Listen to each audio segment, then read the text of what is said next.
فرعون کی غضبناک آواز گونجی، بنی اسرائیل کے تمام نوزائیدہ اور پیدا ہونے والے لڑکوں کو ذبح کر دیا جائے، کوئی لڑکا زندہ باقی نہ بچے۔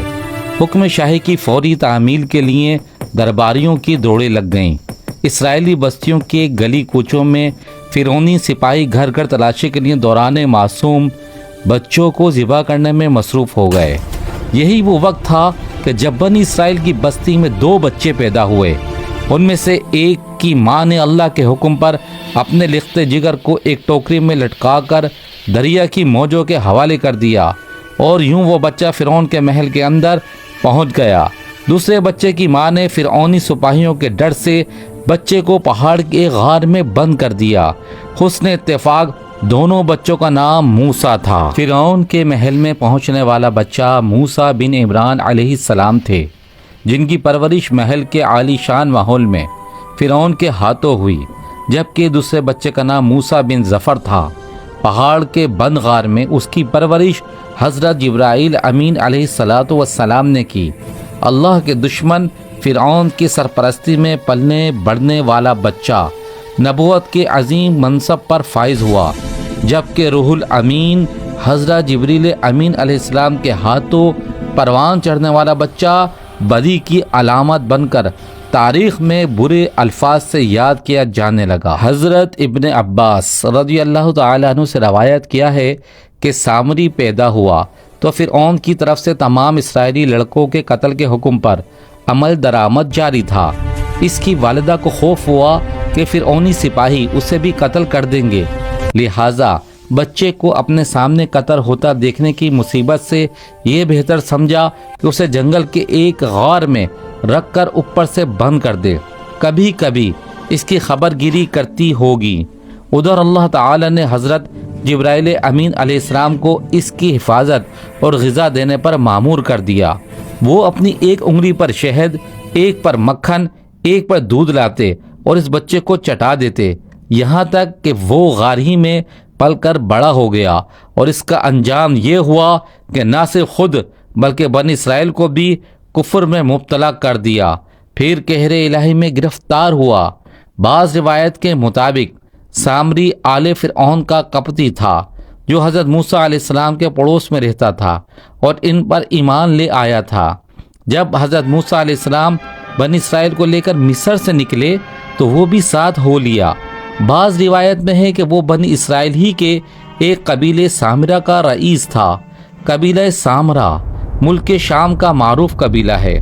حضرت سعید بن جبیر رحمۃ اللہ علیہ نے فرمایا کہ سامری فارسی تھا، وہ کرمان کا رہنے والا تھا۔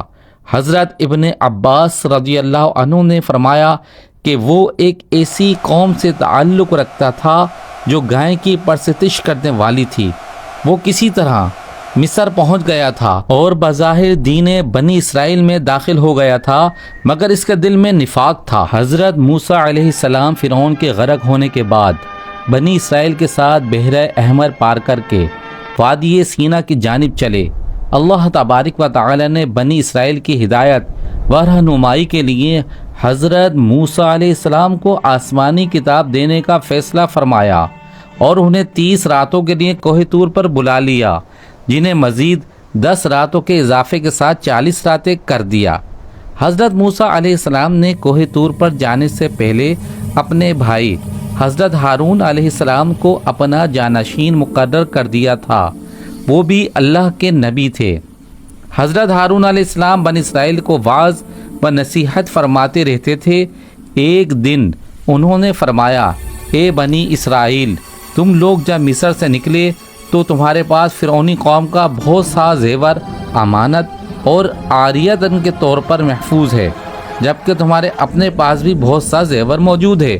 قبطیوں کا سونا چاندی تم لوگوں پر حلال نہیں ہے اور نہ ہی اسے واپس کیا جا سکتا ہے، چنانچہ میرا مشورہ ہے کہ اس حرام کے مال سے ہم سب کو جان چھڑوا لینی چاہیے۔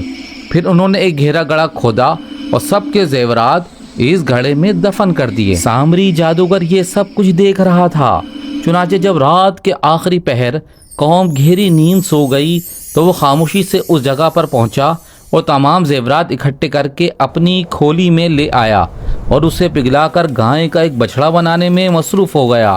سامری نے حضرت جبرائیل امین علیہ السلام کے گھوڑے کے سموں کے نیچے کی مٹی بھی اس میں شامل کر دی۔ یہ مٹی اس نے چپکے سے اس وقت لی تھی جب حضرت جبریل امین علیہ السلام بنی اسرائیل کو دریا پار کروا رہے تھے۔ بچھڑا جب تیار ہو گیا تو اس کی خاصیت یہ تھی کہ جب اس میں ہوا داخل کرتے تو یہ بیل کی آواز نکالتا۔ اس مصنوعی آواز سے سامری نے بنی اسرائیل کو گمراہ کیا اور بنی اسرائیل کی ایک بڑی تعداد سامری کے مکر و فریب کا شکار ہو گئی۔ اللہ تبارک و تعالی نے قرآن مجید فرقان حمید میں فرمایا، پھر اس سامری نے اس کے لیے ایک بچھڑا بنا دیا، یعنی بچھڑے کا بت جس کی گائے کی طرح آواز بھی تھی۔ پھر کہنے لگا، یہی تمہارا معبود ہے اور موسیٰ علیہ السلام کا بھی، لیکن موسیٰ علیہ السلام بھول گیا ہے۔ سورہ طہ 88۔ سامری کے کہنے پر اسرائیلی بچڑے کو سجدہ کرنے لگے۔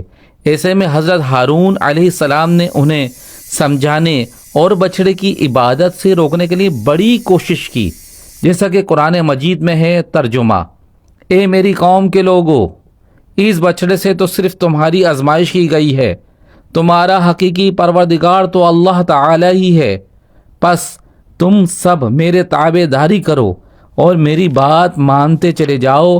سورہ طہ 90۔ اسرائیلیوں کو سونے کا یہ گوسالہ اتنا اچھا لگا کہ ہارون علیہ السلام کے وعظ و نصیحت کی بھی کوئی پرواہ نہیں کی اور بچڑے کی تعظیم و عبادت چھوڑنے سے انکار کر دیا۔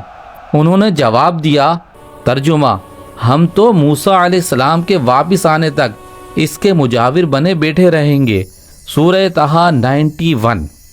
کوہ طور پر اللہ تعالی نے حضرت موسیٰ علیہ السلام کو اطلاع دی کہ اے موسیٰ علیہ السلام، سامری نے تیری قوم کو گمراہی میں ڈال دیا ہے۔ ارشاد باری تعالی ہوا، اے موسیٰ، ہم نے تیری قوم کو تیرے پیچھے آزمائش میں ڈال دیا ہے اور انہیں سامری نے بہکا دیا ہے۔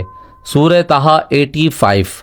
باری تعالی نے جب حضرت موسیٰ علیہ السلام کو یہ اطلاع دی تو وہ سخت غم و غصے میں آ گئے، کیونکہ ان کی قوم نے ان سے وعدہ کیا تھا کہ ان کی کوہ طور سے واپسی تک وہ اللہ کی اطاعت و عبادت کرتے رہیں گے، لیکن نہ تو انہوں نے حضرت موسیٰ علیہ السلام کی واپسی کا انتظار کیا اور نہ ہی حضرت ہارون علیہ السلام کی بات مانی۔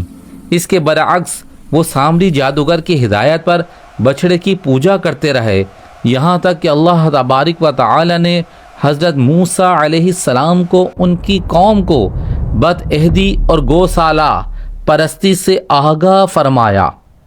حضرت موسیٰ علیہ السلام جب تورات کی تختیاں لے کر کوہ طور سے واپس ہوئے تو دیکھا کہ قوم سامری کے بچڑے کی پرستش میں مصروف ہے۔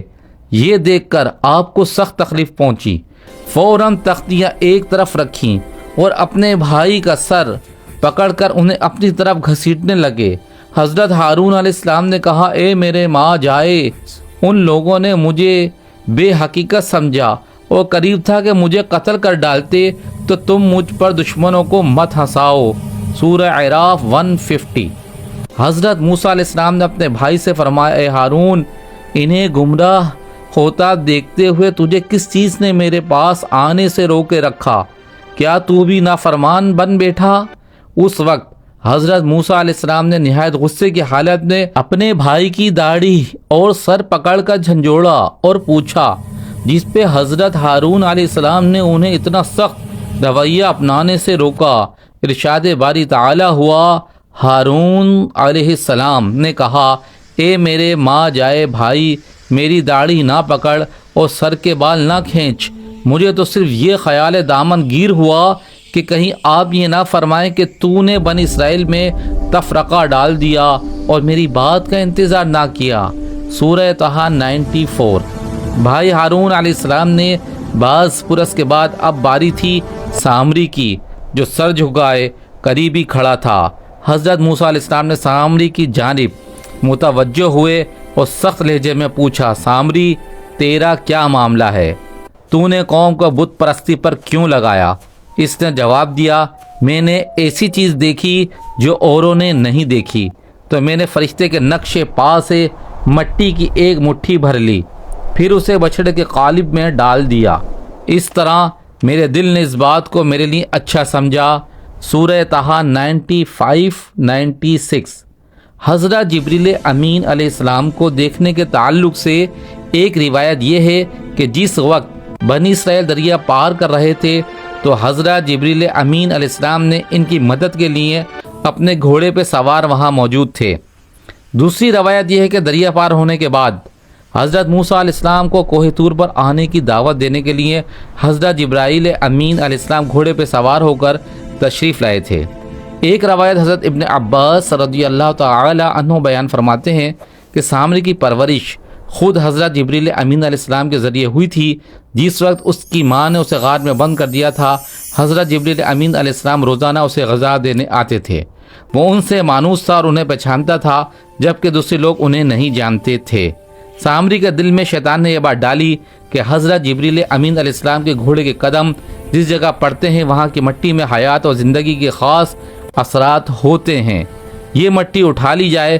چنانچہ سامری نے وہ مٹی اٹھا لی۔ یہاں اس بات کا بھی تذکرہ ملتا ہے کہ سامری نے حضرت ہارون علیہ السلام سے بھی دعا کروائی تھی کہ میں اپنے ہاتھ سے جو کچھ ہے وہ اس میں ڈالتا ہوں، شرط یہ ہے کہ آپ یہ دعا کر دیں کہ جو میں چاہتا ہوں وہ ہو جائے۔ حضرت ہارون علیہ السلام نے اس کی نفاق اور گوسالہ پرستی سے واقف نہ تھے، لہذا دعا کروا دی اور اس نے وہ نشان قدم کی خاک اس میں ڈال دی، تو حضرت ہارون علیہ السلام کی دعا سے اس میں حیات کے آثار پیدا ہو گئے۔ حضرت موسیٰ علیہ السلام نے سامری کے لیے جو سزا تجویز کی اسے قرآن نے یوں بیان فرمایا ہے، کہا اچھا جا، دنیا کی زندگی میں تیری سزا یہ ہے کہ تو کہتا رہے گا مجھے نہ چھونا، مجھے نہ چھونا، اور ایک اور بھی وعدہ تیرے ساتھ ہے جو تجھ سے ہرگز نہ ٹلے گا، اور اب تو اپنے پاس اس معبود کو بھی دیکھ لینا، اور ایک اور بھی وعدہ تیرے ساتھ ہے جو تجھ سے ہرگز نہ ٹلے گا، اور اب تو اپنے اس معبود کو بھی دیکھ لینا جس کا تو اعتکاف کیے ہوئے تھا، ہم اسے جلا کر ریزہ ریزہ کر کے دریا میں اڑا دیں گے۔ سورہ طٰہٰ 97۔ اور پھر ایسا ہی ہوا، وہ ایسی خطرناک بیماری میں مبتلا ہو گیا کہ ساری عمر یہی کہتا رہا کہ مجھ سے دور رہو، مجھے نہ چھونا، اس لیے کہ اسے چھوتے ہی چھونے والا اور سامری جادوگر دونوں شدید بخار میں مبتلا ہو جاتے۔ اس لیے جب وہ کسی انسان کو دیکھتا تو فوراً چیخ اٹھتا، لا مساس، لا مساس۔ پھر وہ انسانوں کی بستی سے نکل کر جنگل میں چلا گیا، جہاں اس نے جانوروں کے ساتھ حیوانوں کی طرح زندگی گزاری اور یوں عبرت کا نمونہ بنا رہا۔ گویا دنیا میں لوگوں کو گمراہ کرنے کے لیے جو شخص جتنا زیادہ مکر و فریب، جھوٹ، فراڈ اختیار کرے گا، دنیا و آخرت میں اس کی سزا بھی اسی حساب سے شدید تر اور نہایت ہی عبرتناک ہوگی۔